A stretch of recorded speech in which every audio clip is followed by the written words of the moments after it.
asalaamaaleykum mbokki internet du ñuy seetaan ci Seneweb ñu ngi am mbégte ak kontaante di feggoo ak yéen saa su ne tey nag comme ni ñu leen koy defalee saa su ne dañuy dem fekk ñi nga xam ne seeni célébrité préférée lañ ñi nga xam ne tey yéen leen bëgg di leen gis toujours au devant de la scène ñu nekk di def liggéey bu am solo tey nag kenn ki nga xam ne moom laa ci seet si fii ci Ouest Foire Ousmane Gangue lay woowee moom nag yàgg na def liggéey bu am solo ci musique yàgg na def jaloore fii ci Sénégal ci Mauritanie ak partout à travers le monde moom la ñu dalal tey ñu war a waxtaanee beaucoup de choses ci musique am ci carrière am ci ay projet am waaye aussi waxtaan ci actualité ndax bokk na ci li nga xam ne moom mooy biiwu émission bi Ousmane maa ngi lay nuyu di la dalal bu baax. waaw soxna Zeyna maa ngi lay nuyu di la fay di kontaan ci li ma seet si sama kër. ndax lii tamit ci yëg nit la bokk. yàlla def tamit Seneweb di site boo xamante ne ni dama ko yàgg bëgg.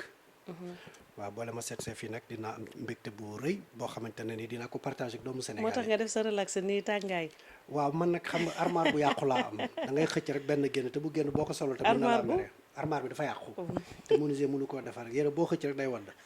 te bu waddee foo nga sol ko faaw nga sol ko macha allah am na solo alors souvent dañuy gis Ousmane Gangue di ko gis Sénégal di ko gis Mauritanie ñu bari sax di wax ni Mauritanie la gën a concentré ci musique ñi ne par contre c'est le Sénégal tey ba ñu doon wax ñaari dëkk yi ban nga ci gën a yëg Ousmane Gangue ci sa musique. waaw il faut nit ñi xam ni man Mauritanie moo ma defar ci côté langue pulaar bi ci côté musique bi ci côté succès parce que sama carrière yëpp foofu laa débuté ñu jox ma reconnaissance mais reconnaissance bi tam bi ñu ma ko joxee dañu ne ma naa génn bi ma génnee tamit Sénégal di dëkk boo xamante ne ni sama dëkk la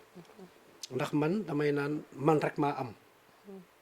nekk artiste boo xamante ne ni dama bokk Sénégal bokk Mauritanie. sama yaay mauritanien la ci ndey ak baay sama papa sénégalais la ci papa mais ci ndey yaayam mauritanienne la waat donc man je m'en vais vers le soleil. le Sénégal c'est la Mauritanie c'est le Sénégal.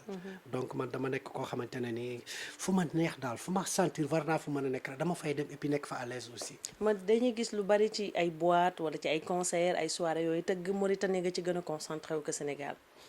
waaw parce que aussi foofu dafa di base foofu laa njëkkee def lépp. mais tamit musique bi kese yemul Mauritanie musique bi à la kulli haali comme Sénégal Mauritanie te pulaar la ñu wax. te pulaar am na loo xamante ne ni kenn amu ko. mooy nga jóge Mauritanie fanaan ak doomu Haalpulaar Sénégal. nga jóge Mauritanie dem fanaan ak doomu Haalpulaar Gambie. Burkina Mali Guinée Kenya Cameroun Soudan. loolu pël yi am nañ ko te man loolu lay représenté. donc aw ma droit rek toog fenn rek ne fa duma ko damay déplacé wu chaque fois di seeti pël yi nu ñu toogee. c'est important ci loolu sax ci laay jëm parce que ñu bari dañuy wax ni Ousmane Gangue dafa nekk artiste boo xamante ni dafa xaw a raciste maanaam mbokk mi rek lay way ci mbokk mi rek la jëm te ñeneen duñu gis seen bopp ci sa musique lan nga leen di tontu. waaw foofu boo waxee loolu samay mbokk ñooy tontu. ndax bu ñu ne Ousmane Gangue dafa raciste. samay mbokk ñooy tontu. ndax 90% Sénégal ay woykat yu bari ñu ngi fi woy te woyuñu pulaar. te boo xoolee la musique sénégalaise elle est consommée par les Peuls boo demoon Bercy nga dem feneen ci biir France nga dem ci scène yi gën a ngand da ngay dégg sax woykat yi dañu naan ana Haalpulaar yi. te ñooñu dañuy ñëw participer. seen yoon nekkul ci wolof mooy woy séeréer wala bambara dañuy ñëw musicalement ay mélomanes lañu dañu dem consommer. xam nga ñooñu tey mënoon nañ ne ñi woyuñu pulaar. donc Ousmane Gangue tey bu woyee pulaar étiquette la boo xamante ne moom la def ci kanamam ñëpp xam ne ñu pël la. mais taxul damay wax toujours samay fans yi nga xamante ne ay wolof lañu lenn moo tax ma bëgg leen fonk leen dañ maa bëgg te dégguñu li may woy. de temps en temps sax da ngay gis may créer ay morceaux yoo xamante ne en wolof laa ci woy. parce que samay mel ni yéen fans yi bi nga leen wooyee. olof bu neex bi nga xam ne laax nga ko fa. ak yow doom sama doom dootoo gën a maye naa la. boo yeggee sa kër jëkkër na nga fa sëy te na nga fa sëy jigéen bari na mu tàmmu la nga la waaye bu mu la gën a gore. na nga ko jàppee ne nag sa nawle goro bu góor nga def ko baay goro bu jigéen nga def ko yaay. boo leen defee ni say waajur di nga fa sëy di nga fa sëy. xam nga loolu woy naa ko. mais il faut nit ñi xam tam dama am étiquette bi mooy lan je suis peul et je chante en peul. comprendre nga li ma la bëgg a wax mais su ma woyee wolof tamit avantage su ma woyee séeréer avantage su ma woyee joola avantage woykat bul ne man làkk bi rek laay woy déedéet woy boo woy rek ki koy dégg mu ngi la ci da nga war a polyvalent. voilà c'est important alors souvent dañuy gis artistes yi yenn yi dañuy wax musique yokkal na leen lu bari évidemment parce que ku ci nekk def ci des années de carrière c'est forcément mu am yenn apport yi tey bu ñu doon wax apport musicalement lu mu def ci Ousmane Gangue exactement lan nga ñuy wax. waaw parce que man yàlla dafa ma may chance ma am ñu ma wër ñi ma wër non seulement staff mais ay xarit lañu dañu toog di ma génne ci lu bari bul dugg ci yenn détails yi buñ la gis fenn loolu dama ciy waxtaan ak samay nit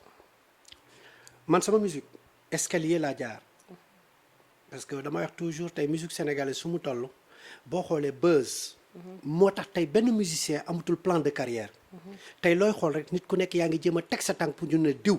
mais ñun bu muy métti dañ doon jël suñu ay oto dem ci Fuuta gi dëkk par dëkk ñu ñëw Nouakchott réseau par réseau génn ñëw Sénégal ñëw ci Fuuta gi ñëw Dakar ñëw bokk fu ne pour jéem a def benn empreinte boo xam ne suba dinañu mën a wax Ousmane Gangué parce que loolu tamit liggéey la laaj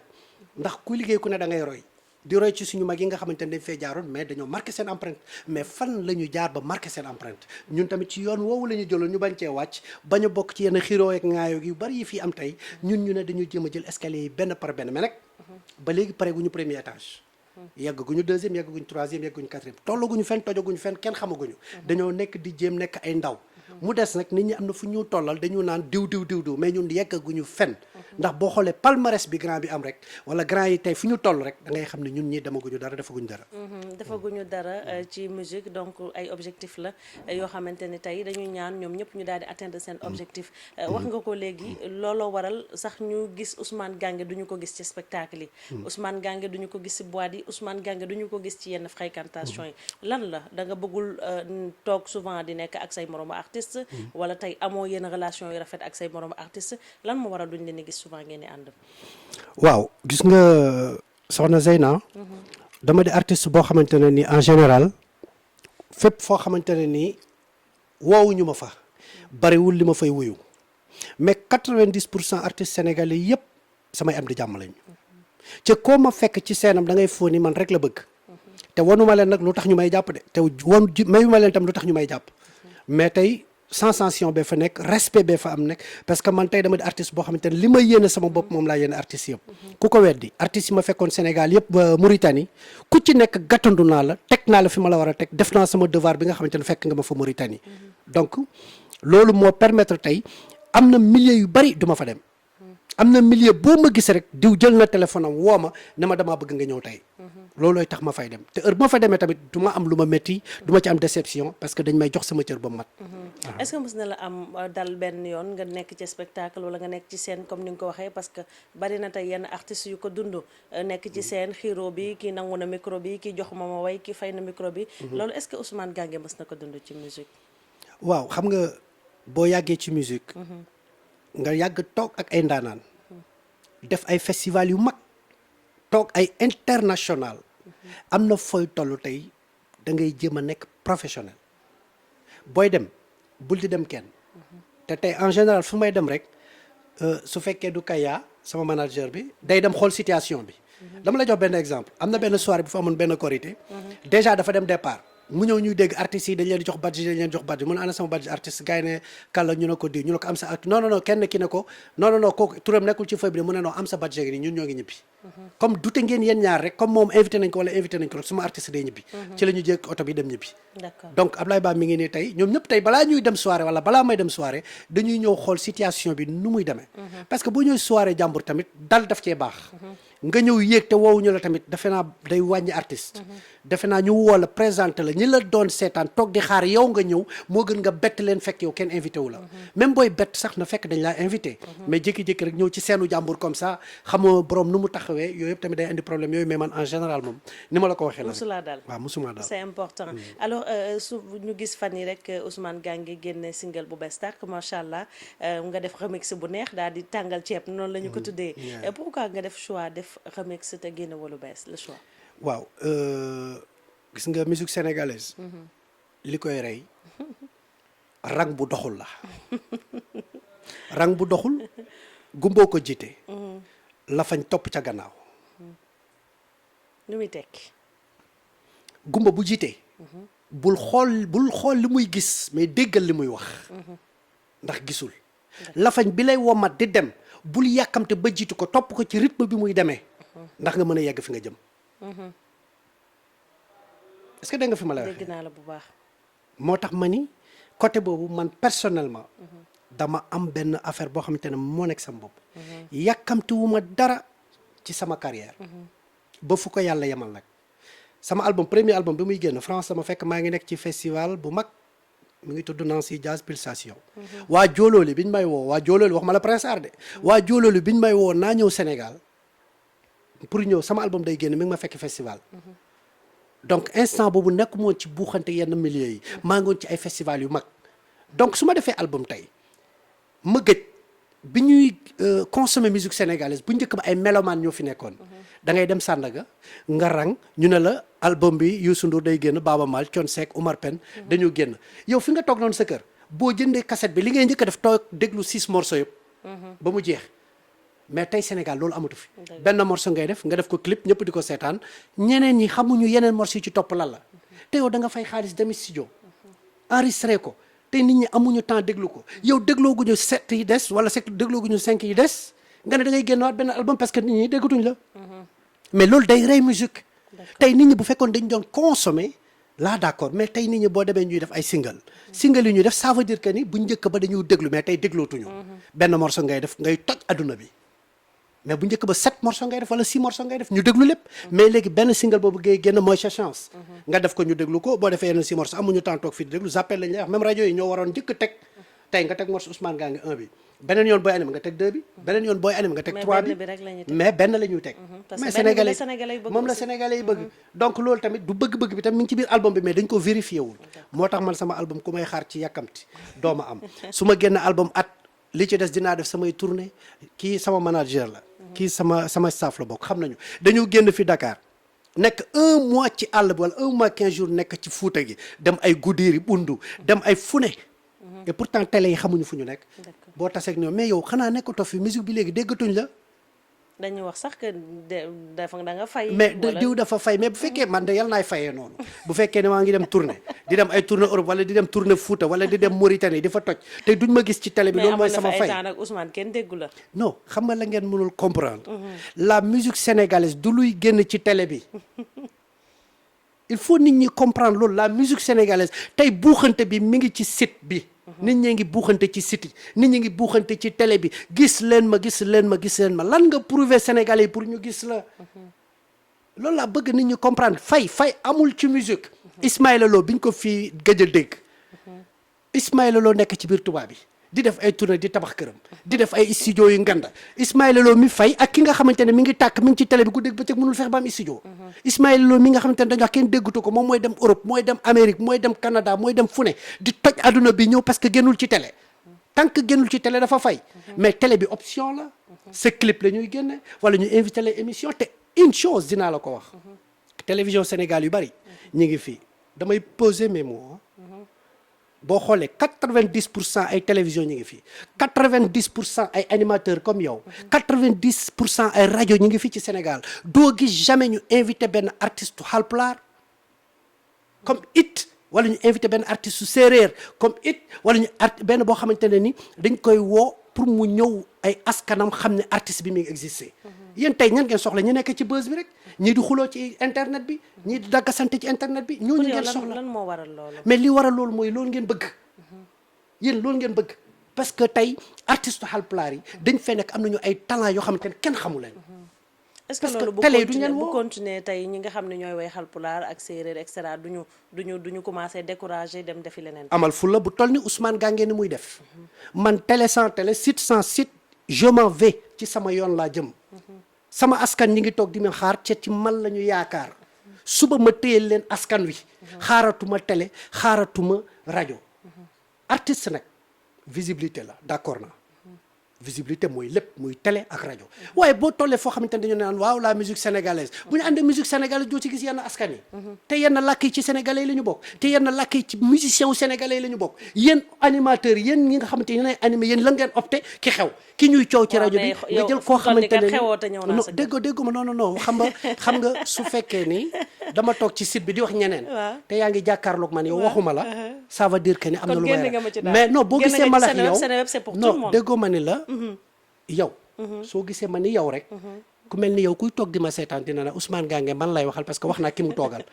dina ni Ousmane Gange yaa ngi dem di wax mais ki nga toogal wax ko xam nga kon déjà ci yow laa njëkkee donc moo tax ma ni yow tey en tant que Seneweb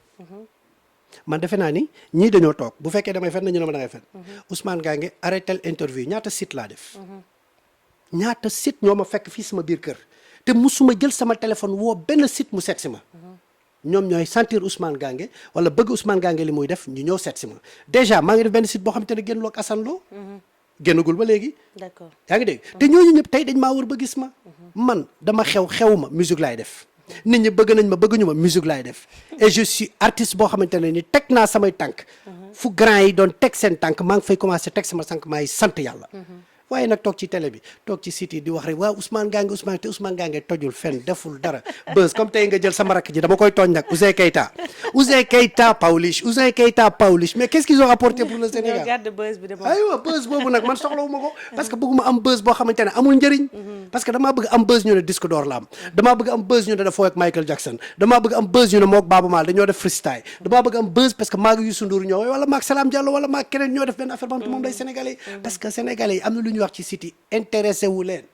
c'est important il faut qu'on se dise la vérité intéressé wul sénégalais yi nga ñëw ne diw ak diw marié nañu diw ak diw fase nañu diw de mooy labat diw wala diw ak diw séparé wu nañu lan la mën a servir sénégalais yi essayer de refaire la musique sénégalaise jox leen gëdd musicien sénégalais teg leen foo xamante ne dinañu mën a représenter Sénégal suba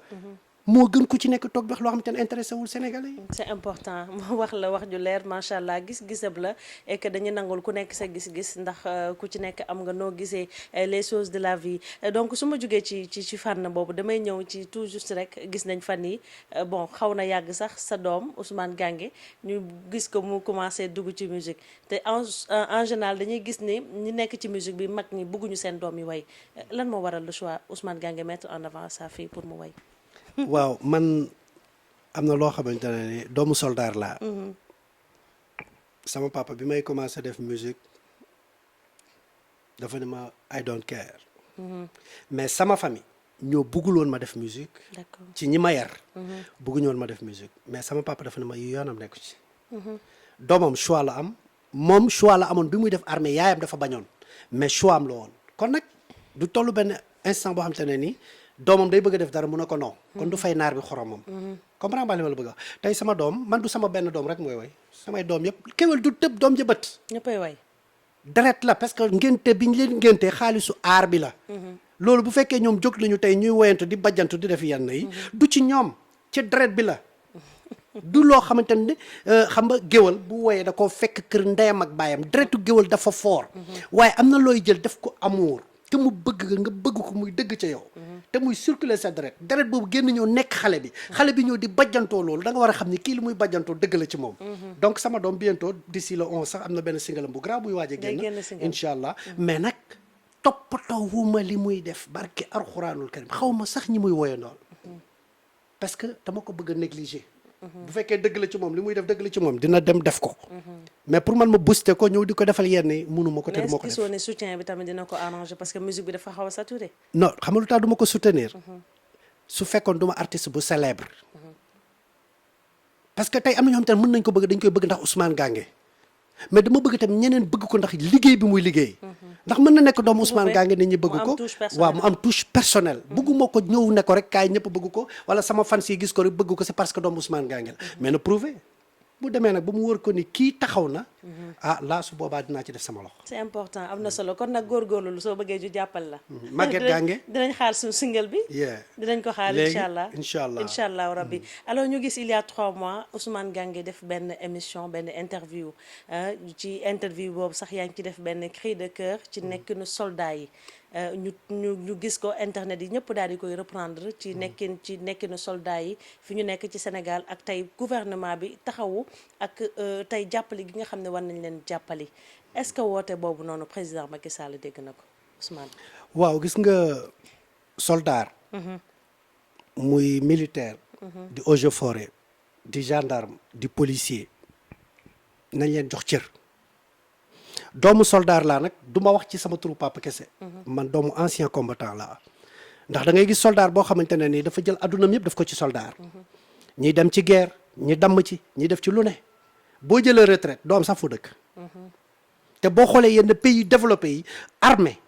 ak ñi nga xamante ne ay soldats lañu dañ leen di téye boo xamante ne ni suba bu ñu jëlee retraite da ngay xam ne ñii du jooyu ñu dara. xam nga tey ñu ngi fi tey ci Sénégal man sama papa dafa jóge fii ñu jëlee leen fi Senghor daf leen nax xam nga boo ma ko laajaloon du ma ko waxaat Senghor da leen nax Senghor bu mu leen naxee fii la leen jëlee Dakar yóbbu leen dëkk benn bu tudd Kasak Sud defal leen fa ay cité yoo xamante ne yow tey boo fa demoon dinaa la fa yóbbu ak waa Sénégal dinaa jël oto yóbbu leen fa ñu dem def interview parce que warante xuxaan la il faut ngeen dem teg ci seen bët defal leen fa ay cité yoo xamante ne benn néeg saal may leen ay tool ceeb foofu pas yëpp dee nañu 200 et quelques pas la Senghor déporté woon yóbbu leen foofu ñëpp dee bu mu des sam pap macha allah. ñëpp dee bu mu des sam pap tey te ñooñu seen doom yi ñu ngi foofu di galère tool ceeb yi nangu nañ ko seen loxo amatuñu benn importance te ñooñu tey boo toogoon ñu ne la cité bi ay cité jàmbaar ancien combattant yi Sénégal di tiitaroo Abdou Diouf ñëw naxaat paa yi Ablaye Wade ñëw naxaat paa yi Macky Sall moo nekk ci régime bi ba léegi nag du ma ne Macky Sall dara parce que Macky jeexalagul te bu jeexalee bu demee damay naan Macky nax na paa yi mais ñooñu nañu dem jël benn ministre mu dem ba Kasak Sud kon su ma la déggee mooy woote bi nga defoon le cri du cœur ba tey Macky déggu ko. ba tey déggu ko parce que Kasak Sud dama fa ñëw di jouer yow doo ma bàyyi ma fen sama manager ngi ni lu amul seede baaxul keroog bi ñu fay jouer wala lañ fekk jigéen mi ngi wasin ci kaw saret pharmacie bi ñu def tournement ak yow di dem di dugg foofu ñu ñoom ñoo ànd ñu filmer ñu pharmacie bi benn pantere la benn néeg bu ndaw barke rasulillah ay garab sax amu ci ambulance amuñu ko imagine toi ci ay anciens combattants yu taxawal ñu ne jàmbaaru Sénégal moo tax militaire gendarme policier kuñ fi wax jàmbaar yi na nga tiit parce que suba boo jëlee retraite lan mooy tey say doom lan mooy protéger say doom nguur gi dafa war a taxaw ci ñooñu ay soldat lañu soldat du Ousmane Gange wooy mooy ñëw ma taxaw yéen fan si mais bu doon guerre la damay dugg ci biir néeg bi soldat yi génn bokkul la. c'est pas la même chose mais comme woo nga Macky Sall ba sonn ñëwul wool Idrissa Seck comme rejoindre Macky peut-être mën na yomb. non mais Zeyna Bamba non Bamba jéem a ci jaaxal Idrissa mu yomb rek. mais Seneweb xam nga Seneweb man lu ma neex ci Seneweb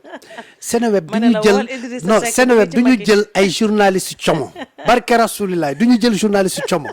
man loolu ma neex ci Seneweb ba dañ lay jël tegal la koo xamante ne da lay wax loo waaye nag Idrissa Seck je passe waaw.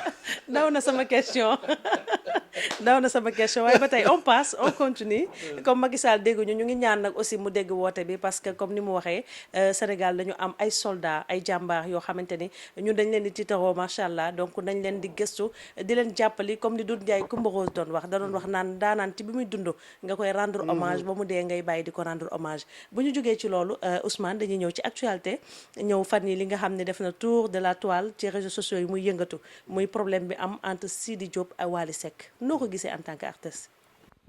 Sidi Diop ak Wally Seck lan moo leen boole. seen problème bi ñu am entre soirée gaz lacrymogène dañ ko sànni fii saboté na sama soirée loolu indi polémique ba ku nekk di ci génn di ci wax. mais est-ce que Sidi Diop ak Wally Seck wax nañu. Sidi wax na Wally moo waxul. Wally moo waxul. waaw bu kenn Ousmane nag yaa ngi suivre actualité nag. bàyyi li ngay def non dañuy waxtaan da nga maa posé question. waaw Sidi wax na. waaw mais Wally Seck waxul. Sidi wax na Omaro wax na Mandiaye Seck wax na Bambali wax na Wally moo waxagul. waaw xam nga wax dafa mës a wax ni. dafa mer. ñu ne ko lu tax nga mer mu ne niñ ma waxee. ndax man maay wax maay tax adduna bi stable waaye ki ma wax naka la ma waxee ba ñi may déggee ma noo xamante ne waruñu ma ko déggee. et yow mi jóg di ma wax. damaa bëgg balaa ngay waxati fexeel ba xam li ngay wax lan la ndax dafa am ñu may déglu ki noppi ñu ne ko lu tax nga noppi mu ne ko dafa am loo xamante ne jarul wax ndax wax dafa garaaw su ma waxee mën na gën a yàq li fi doon wax fekk wax jooju rafetul kon ñaar ñii nga xamante ne kii dafa wax te kii waxagul kii wax nañ ko bàyyi ak waxam am na lu nekk ci moom dëgg la ci moom kii waxagul am na lu nekk ci moom dëgg la ci moom mais conseil bi may joxe la musique sénégalaise dafay gagner toujours ay xale ngeen da ngeen a xew ku ci nekk wolof njaay dafa ni yem leen dafa am ku jóge ci place am ñi ngay bëgg dañu bari waaye kenn mooy fanaan ci xol Sidi Diop dafa am ay nit yu ko seet si woon ci place am boobu Wally Seck dafa am ñu ko seet si woon ci place boobu kon ñoom ñaar ñëpp dañoo gagné ndax ku ci nekk si ñoom am nga sa public bu la seet si mais li koy aggravé nag du woykat yi li koy aggravé entourage li may conseillé Wally conseillé ko Sidi Diop faut jamais ngeen di déglu nit ñi Sidi li nga wax man Ousmane Gange dégguma ko mais je t'encourage continuer sa yoon nga dem Wally Seck li nga noppi bul mës a wax te boo waxee dinaa la mere yow Sidi Diop xale nga yaa ngi soog a commencé ca kaw ca kanam da ngay dem Wally dafa dem kenn mënu leen téye kenn fi ne koo xamante ne ni moo bëggul ngeen dem ki demagul te yéen bu leen xaar ki demagul da ngeen dem ba pare bu leen déglu nit ñi li ñuy wax bokk leen day bokk leen bàyyi Sidi boo amee soirée wool Wally mu ñëw toj fa Wally boo amee soirée demal nga fekki sark Sidi Diop ngeen toj fa parce que yaakaaru musique sénégalaise suba ci seen loxo la nekk bu leen ko kenn yàqal. c'est important un message très fort muy conseil bi nga xam ne jox na ko ay rakam donc mu nekk conseil yu am solo mais da nga ko wax léegi nii parce que ba tey amaguñu lu wóor kenn xamul ba tey li ñuy tuumal Wally moo ko def wala def ko ñi naan def na ko wala def ko ñi naan entourage bi def na ko def ko est-ce que loolu bu amee tey ñi nga xam ne dañu nekk ci communication war nañ jug di ci àddu ba di ci wax joo xamante ni ay menaces lay doon Ousmane Gangué. waaw parce que xam nga wax dafa garaaw. gis nga lii calmer affaire bi du Wally du Sidi Diop xam ngeen yéen tey seen site bi moom na jar rek du dëgg na tàkk rek na boy rek bu doon seen sago sax wax ji du fay yéen loolu moo leen di arrangé te musique sénégalaise tamit toll na foo xamante ne ni bu yàggee bu fekkee ni nii la ñu liggéeyee sama fans du mën a seetaani kee te fansu kee du mën a seetaani diw te la musique sénégalaise dañu war a public boo xamante ne c'est des mélomanes public gu fans bi mu ñëwee Sénégal ba tey la musique sénégalaise de tey benn fans Pape Diouf dafa war a sol dàllam dem seetaani Wally Seck happy enjoy parce que c'est la musique benn fansu Sidi Diop dafa war a sol dàllam dem seetaani benn Thiat Seck wala seetaani benn Oumar Pène wala keneen noonu la war a demee mais bu ñu séparé affaire de fanatique nañ ko bàyyi musique bi mélomane la ñu soxla Nigéria dem na bàyyi ñu fi Ivoiriens yi ñi ngi waaj a dem bàyyi ñu fi Congolais yi ñi ngi waaj a dem bàyyi ñu fi ñun suñu musique bi ñu am bi nga xamante ne moom la ñu bëgg représenter suñu réew mënuñu ci dépasser ay frontières gaa ñun artistes yi juboo wuñu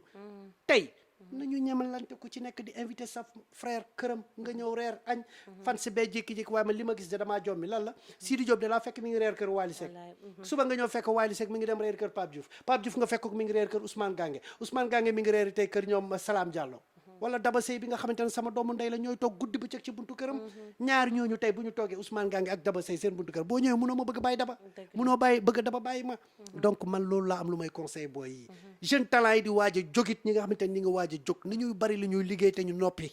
wax ji dafa bari kuñ ci laaj affaire ne xaw ma ci dara parce que Sidi mën na fi def soirée nga dem toj fa Wally mën na dem soirée nga dem toj fa bu la kenn jaral bu la kenn sol ba nga wax loo xam te ne waroo ko ci wax nga ciy ñaaw pour man daal loolu mooy alors mu ngi doon wax ji am na solo conseil am na solo donc loolu rek lañ doon xaar ci moom en tant que tey ñi nga xam ne jiitu dañ xale yi ci musique parce que li ñu wax musique ay mélomane la ñu daal di soxla ci kanam nag balaa ñuy tëj di ñu gitaaral may ñu son ñu tëjee ko incha allah nga may ko say soppee waaye laataa loolu dama ñëw ci 2 dernières questions bi ci njëkk mooy Ousmane Gangué dañ ko daan gis solom dafa xawoon doy waar Ousmane lu seere la daan sol Ousmane da daan sol ay couleurs yu vif Ousmane ba ñëpp di wax ne si solinam dafa xaw a efféminé tey muy mel ni critique boobu bari ba Ousmane changé style solin bi est-ce que nekkul critique yooyu moo tax nga changé man de xaw ma ku ma xam waaye yow de xamoo ma yow moom xam naa yow moom defe naa xamoo ma de xamuma la yii man lépp luy couleur sax couleur daal sama jardin Ousmane laa nga xam defee ne say jaune ak ay orange ndéet xam moo tax ma ni demal ci Facebook bi nga dem ci statut yi dem ci kii nga xool nu may solo du début à la fin man ku ma xam ku ne xam na ni bëgguma couleur man lu simple lay sol mais nag du man maay solu sama yaram mooy solu xam nga dagg dafa am importance yow di nga sol léegi luy jar 1 million dëkk bi yëpp di ko coow ma dem jënd ko ma sol ko fekk sama yaram nanguwu ko man sama yaram moo ko nangu bëgg naa nag lu simple bëgg naa loo xamante ne su ma ko solee vraiment kenn parce que lu efféminé moom tey Sénégal boo xoolee ba nga ne da nga koy génn ci waykat yi moom defe naa ni kenn dootul solu parce que tey boo xoolee dafa nekk à la mode mais man personnellement ku ma xam ku ne ci scène kay yëre wolof nga may gisee ma sol samay jasneer yu baax su dara desul nag yëre tubaab moom ci sama bind la nekk te bëgguma nag loo xamante ne ay couleurs yu kii j'aime pas man loolu man yow tamit maanaam sa yaram moo nangu solo daal waaw mais Binta Barba kumba ci lel sawa saadaan wala nga ne Alsan Ali Marème Xola mënuñu jur ko daggam baaxul yooyu man xam nga man Ousmane laa bëgg man Ousmane Gangué laa bëgg ci moom mais d'accord nga ni soli bi dañ ko doon critiquer musuñ pour la première fois barke Alxuraanul Karim du ma waat ci kenn ci yonante laay waat barke yonante pour ma première fois ma dégg ku ne wax ci sama sol pour la première fois alxuraan nag bu fekkee pour ñun jullit yi la barke alxuraan laa la wax c'est ma première fois ma bu fekkee dégg sa manager yi ñooñ moom dañ lay jay rek mais non non gars non yi ñoom dañu commentaire ñoom xamuñu sax maay solo xam nga ñoom xamuñu sax maay solo billaay wallaay parce que ñoom ay affaires yooyu doxuñu si yooyu xam nga am na manager yoo xam ne dañ fi nekk daana nii non ñii xam nañu gëm booy lii lañ koy def lii la ñu war a def projeté lii la ñu war a def suba lii la ñu war a def ñoom ci yooyu la ñuy dox comprendre mais pour ma première fois maa ngi soog a dégg ku ne ma Ousmane Gange sa solo mais d'accord nga changé nga style vestimentaire musuma changé j'ai jamais changé moi je fonctionne comme ça mais da nga daan sol ay jean ay déchiré ay yooyu non ba tey damay dagg léegi ngay def ay say grand bu buy baax tamit man ma ba tey damay xam dagg ne yaa ngi màgget nag da ko doon xëccoo xale yi te léegi yaa ngi màgget def say grand déggoo bu ma vieillir c'est dans la tête man j'ai 25 ans et samay 25 ans yi wax dëgg moo neex yàlla 25 ans nga am waaw 25 ans mais lenn mooy tax ma bàyyi sol waaye bàyyi solo lu ma neex wala bañ a sol lu ma sentir mooy bàmmeel yàlla nee na ma jël doomu aadama gënale ko ci yëpp loo xamante ne ni mooy mbindeefu àdduna mën na la yaa gën ñëpp ma jël sa yaram defar ko ba kenn du la ree ne la defaral nga solu may la dagg bu baax ne la defaral ngay solu jaamuma jullil amal yërmande del saraxe ma ni man du ma solu damay négliger sama bopp fu ma toog samay doom te su ma la wanoon samay doom da ngay naan c'est pas vrai mais duñ ma tere defar sama bopp parce que suba dee dafa am dund dafa am su ma deewee dañu ne kenn du ne ñoom ñoo dee dañu ne seen baaya dee kon nag man sama dund gi dinaa ci solo lu baax dinaa sol lu may nit ñi di nawe dinaa ci julli jaamu yàlla am ci xolu yërmande di saraxe mel ni Papa Thione Seck di wax lu raw Papa Thione sax artiste day sañse waay artiste day solo macha allah am na solo donc mu nekk lu interview ak waxtaan bu am solo bi nga xam ne am nañ ko ak moom macha allah il est très simple et que saa yu waxtaan ak moom doo bëgg waxtaan bi jeex mais damay terminer rek très rapidement ci yëg nañ ni fan yi macha allah ñu lay massaw da nga defoon choc comment ça s'est passé accident bi parce que ñu bari ñu ngi ciy waxtaanee ñu bari inquiété woon même say fan si di la woo di xool Ousmane Gange nu mu nekkee nan la demee woon accident bi. waaw Zeyna ñoo ngi sant yàlla ñoo ngi sant yàlla bu baax a baax a baax a baax ndax nit balaa ngay xam ni yàlla jox na la cër balaa ngay xam ni yàlla teg na la ci ñu mu bëgg nga dem ba am gàllankoor goo xamante ne ni wóor na la wóor yàlla yéen ñëpp mënoon ngeen ci dem yàlla rafetal moo tax ku mën ko ne jàppal yàlla ku bëgg xarit jàppal yàlla ku bëgg soppe jàppal yàlla ku bëgg koo àndal jàppal yàlla ku bëgg koo waxtaanal amal yàlla yàlla laa am mooy sama lépp moom laa gëm moom laay ñaan moom laay sant ndax lii mënoon na métti trop nag mënoon na métti trop oto dem ba def ni mu def nii accident bi métti yàlla génn ci sama njaboot ma ñëw toog fii di defaat interview ndax mënoon na nekk le contraire donc dañ ciy sant yàlla bu baax ci yoonu Fuuta bi la woon waaye it samay xarit samay soppe samay fan seetaanuñu ma tamit wax dëgg yàlla ñoom ñëpp woo nañ ma di ma ñaanal waaye it seen ñaan moo waral li yëpp macha allah ñu ngi ci sant yàlla bu baax a baax a baax donc da nga doon voyager en famille dama doon voyager en famille mais dootul amaat incha allah voyager en famille moom dafa mel ni c'est fini waaw macha allah yal na yàlla gën a sàmm ñu la ci masawu aussi et comme ni nga waxee rek li am solo mooy tey yàlla defal la jàmm parce que matériel amul sens nit moo ko mën a amaan donc ñu ngi ñaanaat nga amaat 4x4 yu gën a rafet yooyu yàlla gën dafi bàyyi yow ak sa njaboot defal leen jàmm ak salaam en tout cas ñu ngi lay masaw bu baax di ñaanal ñëpp ñi nga xam ne ñoo ne ci yoon yi yàlla musal leen ci accident parce que dafa metti quelque soit tey boo ñu doon tënkal projet yi ci lan nga nekk jamono ji lan ngay projeté avant tout d'abord ki nga xamante ne moom Seneweb yow laay waxal Abdou Salam Fall Fall Njaga Yaram Fall bu yàlla faale bu la nit faalewul bu la dara métti ndax yow yàllaa la faale teg la fi ba nga mën a jël Seneweb jàkkaarloog man may wax ak Zeyna wallaay dëgg la Seydi Fall xam fas xam béy xam nag ba ñu ne vétérinaire la na nga ko xam sa bopp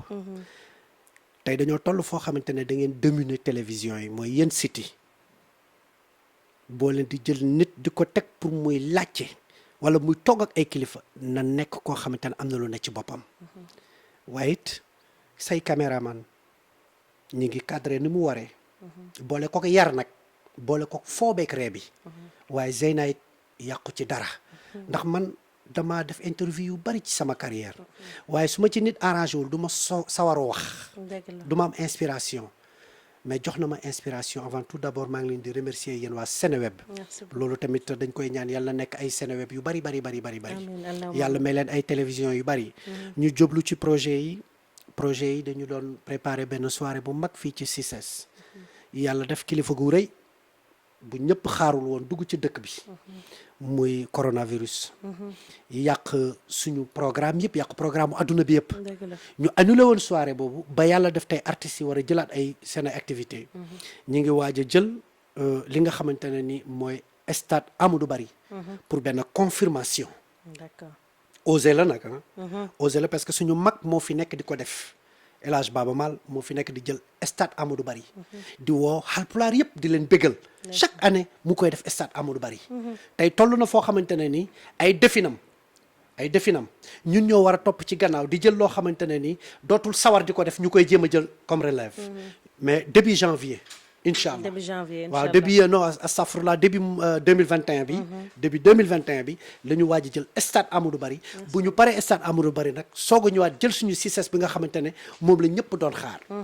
mais nag am na leneen ci biir loolu loo xamante ne ni tamit neex nañu trop ñi ngi préparé benn tournée boo xamante ne ni Mauritanie la Fouta Sénégal dinañ jaar Dakar mais ñoom ñi yor projet yi ñu ngi ni dinañ ci waxaat xam nga incha allahu rabbi mais am na benn acte nag boo xamante ne nii dafa am excusez-moi dafa am ça fait même pas 3 jours sama téléphone sonné benn artiste bu mag woo ma muy El Hadj Diouf bi nekk Canada woo ma nag ne ma dama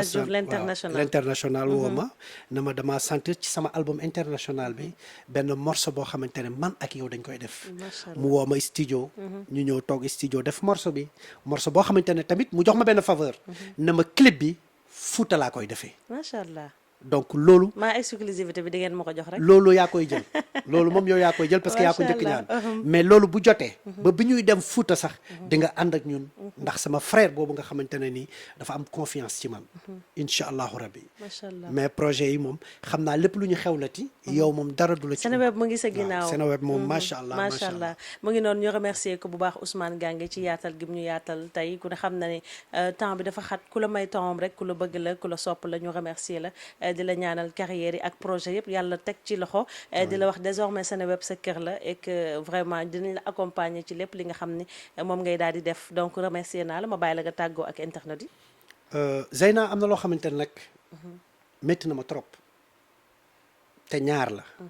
benn bi danga maa indil benn caméraman boo xamante ne séeréer la sant Diouf toog sama biir kër ba pare nga di ko tooñ teg te loolu mën na toj samay gàllaaj sama kër la toog muy njuufeen gi nga xamante ne mooy sa caméra saaxo moom garaawul kooku moom nit ku baax la mais am na loo xamante ne nii tamit métti na ma mooy li xew tey ci Sénégal ay doomu sénégalais yi déglu leen sama kàddu gi nga xamante ne guddi laa ko waxoon ci bi muy lëndëm laa ko wax waaye gune goo xamante ne ni yeewu na te ndékkeegul déggugul dara lu dul ndékki damaa bëgg mu bàyyi xel ci li may wax Sénégal bu démb Sénégal bu tey ay guney réew yi Sénégal li koy defar mooy yéen amaana man mi dund Europe 7 ans amaana mi commencé dem Europe 99 su ma ñëwee jàkkaarloog yow wax la kan mooy Europe boo toogee nga wéet ak sa bopp ba ni yow da lay jaral nga fàtte yonant bi da lay jaral nga fàtte yàlla bu la sàkk gënal la ci ay doomu aadama na la dundal ci àdduna lu ne mën nga ko fa am fi nga toog nga ni da ngay jël gaal gi pour dem lu ko waral sagal sa ndey sargal sa baay lu baax la ku ne loolu nga bëgg waaye yoon wi yàlla bindagul yow mi bëgg jël sa ndaw jaay ko ci dex gi nga xamante ne amul buntu amul fenêtre ñi fa jaaroon ñi ngi ni tey di tëmb ci taatu dex gi et yow mi nga xamante ne ni jeune nga suba nga war a mën a représenter naa la wax dara am na ñu nekk Europe ñu ngi fay dund ay ati at bu ñu amoon tey ku leen jox sërite jox leen lu ñu mën a toogee Sénégal ba ñu jaaree fa toog dootuñu ñibbi dañ koy jël ndax Europe métti na métti goo xamante ne amul kaay leen añ amul kër ñoom diw laa demoon amul heure bu la neex ngay jóg foo dem ni ngi lay wan ni chaque jour bokkuloo fi nga bokk nag bu yàlla tuddagul sa tëbul avion ca aéroport ga bu ko yàkkamti jaar ko ci gaal gi ngay jël di dem yaa ngi sànq sa bopp ndax bégal sa yaay waaye bu yàggee tamit bànneex boobu day dellu nekkaat li ngay sànkee sa ndey ak sa baay toog ba ñu ñëw annoncé la sa doom dee na ca géej ga te yaa ngi jógoon pour bégal ko bégal bi nga ko bëggoon bégal moo dellu nekkaat sànq ci moom dama leen di ñaan bu leen dara jaral jël gaal gi job nag fu la fayda moo taxoon ngeen bëgg ko def toog amu leen bëgg ngeen defar seen waajur moo taxoon ngeen jàll waaye Seneweb moo ñëw jël Ousmane Gange toog jàkkaarloog yéen gàcce ngaa laa ma Seneweb nee na Ousmane Gange loo wax ci xale yi li may wax ci xale yi mooy ku toog sa dëkk boo gëmee sa bopp li nga am Europe mën nga ko am fii boo gëmee sa bopp mën nga jóg wutal sa bopp bu la gouvernement jàppalewul nga wutal sa bopp bu la gouvernement fekkee nga jàppale ko waaye it bu mu leen dara jaral seen ndaw ndax xamu leen suba am na ay doom yoo xamante ni yéenay nekk seen ay baay am na ay doom yu war a tekk ci réew mi yéenay nekk seen baay am na ay doom yoo xamante ne ay imam la ñu war a nekk ci réew mi te yéen a war a nekk seen ay baay ki nga xamante ne moo war a nekk futur président amaana ci yéen ñi la war a génn te boo leen demee dem ñu ñàkk leen Sénégal day ñàkk xale yooyu nga xamante ne ñoom ñoo war a ñëw kon nag bu leen dara jaral ci àdduna amu àdduna Haalpulaar yi nee nañu dañal àdduna ko mereere kono baasal kadi ko sunaare mooy lépp loo am àdduna loo ci am day jeex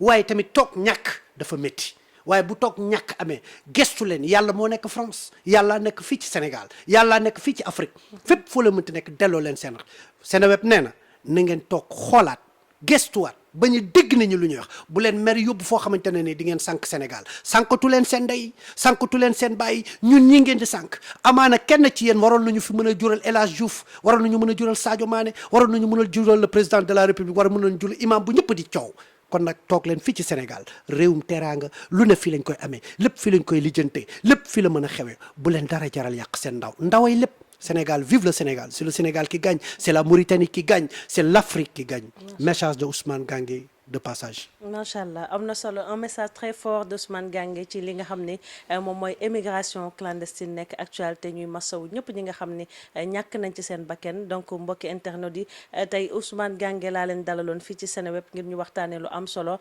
je suis très très satisfaite ci waxtaan bi ndax vraiment ku ko dégg xam ni ku bari xam-xam la di remercier nag samay cadreur yi nga xam ne ñoo jàpp ci liggéey ba lépp sotti muy Sanu ak Oumar Sakho ñoo nekkoon ci cadrage bi di remercier ñëpp ñi nga xam ni ñoo doon seetaan interview bi di leen jox rendez-vous très bientôt ak beneen daanaan ci Seneweb TV seneweb.com ak Seneweb Radio merci.